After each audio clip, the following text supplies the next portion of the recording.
हाँ 136 पे question number 13A।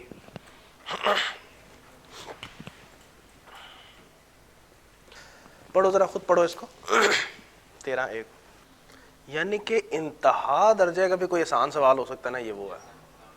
क्या कह रहा है, कहता है कि जी आप मैन्युफैक्चर करके टेक्सटाइल प्रोडक्ट्स एक्सपोर्ट करते हैं और आप प्रोक्योर करते हो मटेरियल लोकली, लेकिन उसके बाद आपने अपने फिनिश प्रोडक्ट को कस्टमर्स को एक्सपोर्ट करना होता है। तो कह रहा है कि कुछ रिसीट्स हैं आपकी $50,000 की, जो कि आपने अपने कस्टमर से रिसीव करनी है इन 3 मंथ्स टाइम। यानी यूँ समझ लो आज तुम्हारी एक्सपोर्ट हुई है $50,000 की और 3 माह के बाद तुम्हारी सेटलमेंट डेट है, ठीक है। तो कह रहा है कि आपको परेशानी है जी फ्लक्चुएशन ऑफ एक्सचेंज रेट की, उसका रिस्क है। ये देखो 2 डाटा सेट उसने दे दिए हैं। फॉरवर्ड्स का उसने जो पहली ग्रेड है उसमें स्पॉट रेट भी है, 1 मंथ फॉरवर्ड भी है और 3 मंथ फॉरवर्ड भी है। वरना ये भी हम जानते हैं कि वो उसके पास पूरी ताकत थी कि वो क्या करता है कि 1 मंथ के जो फॉरवर्ड है वो इतने प्रीमियम पे कोट हुए हैं, 3 मंथ के फॉरवर्ड इतने प्रीमियम पे कोट हुए हैं। अच्छा ज़रा वो मुझे बताओ, अगर वो ऐसे कहता कि 3 मंथ के फॉरवर्ड इतने प्रीमियम पे कोटेड है, तो मैं कैसे निकालता स्पॉट पे प्रीमियम क्या करूं? ये सवाल कैसा है, डायरेक्ट है इनडायरेक्ट है? डायरेक्ट है, तो सर प्रीमियम ऐड होगा, और अगर डिस्काउंट है तो प्रीमियम लेस होगा। 12 तो बिल्कुल ही सिंपल। इसी तरह से मनी मार्केट हैज में तुम्हें सिर्फ 3 चीजें चाहिए होती हैं, फॉरेन और लोकल करेंसी का बोरोइंग और डिपॉजिट रेट और आज का स्पॉट रेट। वो सारी चीजें तुम्हारे पास अवेलेबल है। इंतहाई सिंपल सवाल आए जी करते हैं। सो एक ही तुम्हारी फॉरेन करेंसी अमाउंट है जिसको हैज होना है। तो उसके लिए सबसे पहले हम यूं कर लेते हैं। तो रिक्वायरमेंट बड़ी इंपॉर्टेंट है, कहता है डिटरमिन करें कि कौन सी ऑप्शन सबसे ज़्यादा बेनिफिशियल है। तो ये मैंने आपको पहले भी बताया था कि वो ऐसे करेगा। तो तुम खुद सोचो, फाइनेंशियल एनालिसिस पढ़ रहे हैं, फाइनेंस के मामला आता है, तो तुम किसको चुनोगे, किस हेजिंग टूल को चुनोगे कि ये नेचर किसकी है, एसेट की है, रिसीट्स की है। एक्सपोर्ट है तो लोकल करेंसी में क्या रिसीव होने हैं, रिसीट्स। तुम उस हेजिंग टूल की तरफ जाओगे जिससे लोकल करेंसी में सबसे ज़्यादा रिसीट्स रिसीव हो रही हैं। अगर यही इंपोर्ट होता तो तुम उसकी तरफ जाते हैं जिसमें लोकल करेंसी में सबसे कम पेमेंट मुझे करनी पड़ रही है। चलें तो let's start with the forwards. Part A हमारा हेजिंग थ्रू फॉरवर्ड है। ये आप मुझे अब गाइड करेंगे कि क्या करना पड़ेगा। क्या लिखूं जी?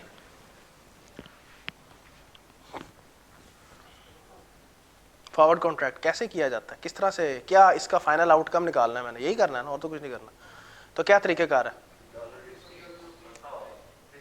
पाकिस्तानी है आप, पाकिस्तानी है ना?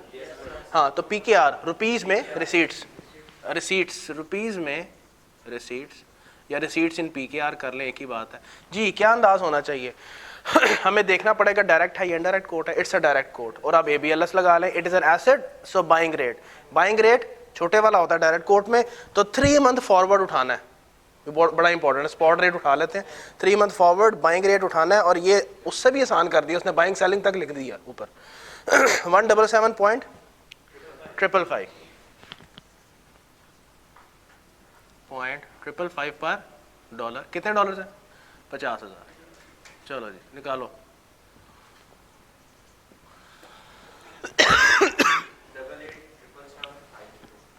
Double 8 agree. ले जी दूसरा मनी मार्केट हेज, यानी कि अब आपने आउटकम निकालना है कब, अगर तुम मनी मार्केट हेज की तरफ जाओगे। तो बताएं जरा क्या स्टेप्स होने चाहिए।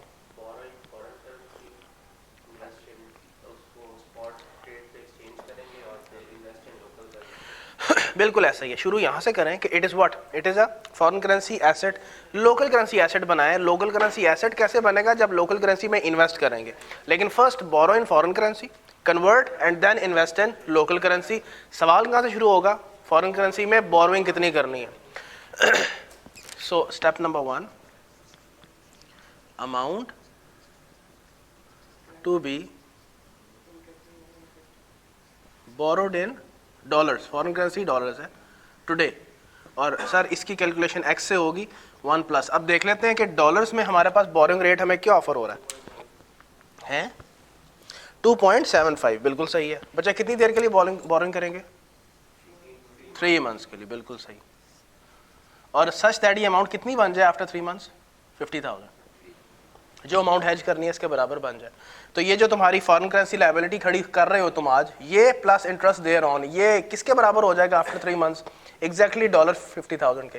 तो ये देखो फॉरेन करेंसी एसेट के अगेंस्ट मैंने foreign currency liability exact amount की खड़ी कर दी, ये खुद ही नॉक ऑफ हो जाएगी after 3 months. I don't have to do anything. और जो मैं लोकल करेंसी में इन्वेस्टमेंट कर रहा हूँ plus interest income there on, वो 3 मंथ्स के बाद मेरा फाइनल आउटकम होगा। सो ये जरा कैलकुलेट करके बताएं। 49659 ठीक है जी, ठीक, अच्छा ओके। ले जी number 2, convert into PKR at spot rate today, यानी कि ये वो अमाउंट होगी that I have to invest in local currency today.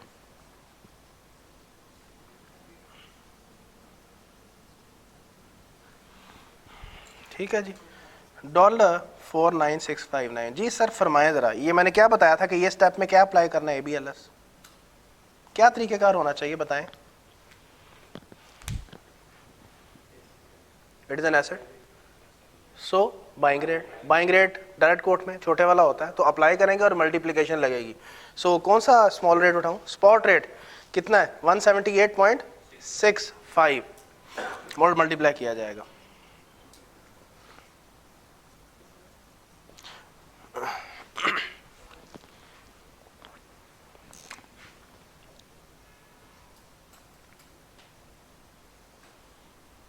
ठीक है जी, ले जी, ये वो अमाउंट है जो कि आप लोकल करेंसी में इन्वेस्ट करोगे, इस पे 3 माह का जो इंटरेस्ट होगा that will be the final outcome, यानी इसको क्या बोलेंगे? रुपीस की receipt, this is the outcome. तो सर ये देखें आप डायरेक्ट लिखते हैं 8871580580, ये आज मैं लोकल करेंसी में इन्वेस्ट कर लूँगा जी। PKR का इन्वेस्टमेंट या डिपॉजिट रेट क्या है? 6.75%, 3 माह के लिए इन्वेस्ट होगा। So this investment amount plus interest income कितनी अमाउंट बन गई?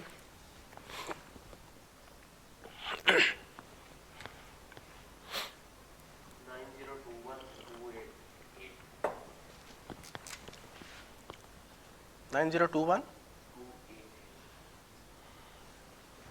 एन इशू, ठीक है। अगर फॉरवर्ड की तरफ जाते हैं तो ये रिसीट्स मिलेंगी, अगर मनी मार्केट की तरफ जाते हैं तो ये रिसीट्स मिलेंगी। ये कंपैरिजन से पता चल रहा है कि कौन सा बेहतर है। यहाँ से भी इफेक्टिवनेस पता चलती है, लेकिन ये इफेक्टिवनेस हमें क्रॉस कंपैरिजन से पता चल रही है। मैंने जो कल इफेक्टिवनेस बताई थी कि वो स्टैंड अलोन बताई थी कि क्या मनी मार्केट हेज इफेक्टिव है स्टैंड अलोन, अगर तुमने एवेल्युएट करना है तो उसके लिए अगर तुम्हें स्पॉट रेट दे दे आफ्टर 3 मंथ्स तो तुम कंपेयर कर सकते हो, ठीक है। अच्छा मजे की बात पार्ट सी वही है। सी पार्ट क्या है? अगर तुम हैजिंग कुछ नहीं करते, अपने आप को खुला छोड़ देते हो, और उस वक्त आफ्टर 3 मंथ स्पॉट रेट क्या होगा? उसने सब दिया हुआ है, कितना दिया हुआ? 178 पॉइंट।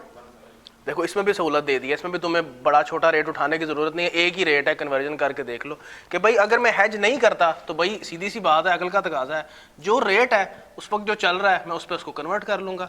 देखो डॉलर कितने हैं? 50,000, and what is the exchange rate? Rupees, बिल्कुल ठीक है। तो करें कन्वर्ट, देखें कितने रुपीज मुझे मिलने थे अगर मैं कुछ कन्वर्जन ना करा, कुछ 8907,500। तो सर एक बात क्या साबित हुई? अगर हैज ना करते तो फॉरवर्ड से तो बेहतर होते, क्योंकि ये रिसीट्स हैं, फॉरवर्ड से बेहतर होते, लेकिन मनी मार्केट हैज सबसे बेहतर है। तो उसने यही पूछा हुआ आपसे कि ये 3 में आप सिचुएशंस में आउटकम निकालें और बताएं कौन सा सबसे बेनिफिशियल है। तो कंक्लूजन दे के आना है, कंक्लूजन का 1 या हाफ मार्क है। बताएं कि money market has is the most effective has, उसी जबान में उसको जवाब दें जो सवाल पूछ रहा है। Is the most beneficial of all the options because it generates the highest PKR receipts. बिल्कुल निकाल सकते हैं सर, बिल्कुल निकालें, बिल्कुल सही कह रहे हैं। यहाँ पे इफेक्टिव एक्सचेंज रेट तुम्हारा क्या होगा? निकालो। यहाँ पे तो तुम्हें पता है कितना है, यही तुम्हारा इफेक्टिव एक्सचेंज रेट, यानी S3 is basically effective exchange rate. यहाँ पे क्या है सर? इंटरेस्टिंगली ये जो तुम्हारा फॉरवर्ड रेट है यही बनेगा, लेकिन कैलकुलेट करके देख लें, कोई इशू नहीं। इफेक्टिव एक्सचेंज रेट, जी सर पहले तो देखो कोटेशन का स्टाइल क्या है, अच्छा किया सवाल पूछ लिया। रुपीस पर डॉलर, रुपीस ओवर डॉलर। जी सर, किन दो चीज़ों की रेशियो होती है? अमाउंट टू बी हेज्ड और अमाउंट टू बी बोरोड। तो ये है amount amount to be hedged और फाइनल आउटकम। ये है आपका फाइनल आउटकम और ये है आपका अमाउंट टू बी हेज्ड। तो न्यूमरेटर में क्या है? रुपीस।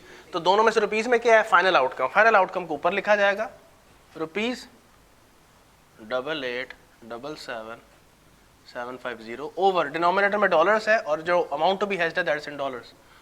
सो यही आपके पास रिसीव हो रहा होगा 177.555। ये मैं अभी आपको इसलिए करवा रहा हूँ कि चलो अभी लर्निंग की स्टेज है, वरना अभी आपको with the passage of time पर ज़हन में आ जाएगा कि फॉरवर्ड में इफेक्टिव कैलकुलेट करने की जरूरत नहीं है, क्योंकि जो लॉक इन रेट है वही इफेक्टिव है। अगर तुमने अपने आप को खुला छोड़ दिया तो जो स्पॉट रेट है आफ्टर 3 मंथ्स वही क्या है? इफेक्टिव है। हाँ, यहाँ पे कैलकुलेट करने की तुम्हें जरूरत पड़ेगी। ठीक है, तो यहाँ पे आए कैलकुलेट करते हैं। बिल्कुल वही अप्रोच है, फॉर्मूला तो कभी चेंज नहीं होना है इफेक्टिव एक्सचेंज रेट का। जी रुपीस ओवर डॉलर। जी न्यूमरेटर में क्या आएगा? फाइनल आउटकम, क्योंकि वो रुपीस में है। ये है फाइनल आउटकम, ये वो है जो तुमने अमाउंट हैज की है।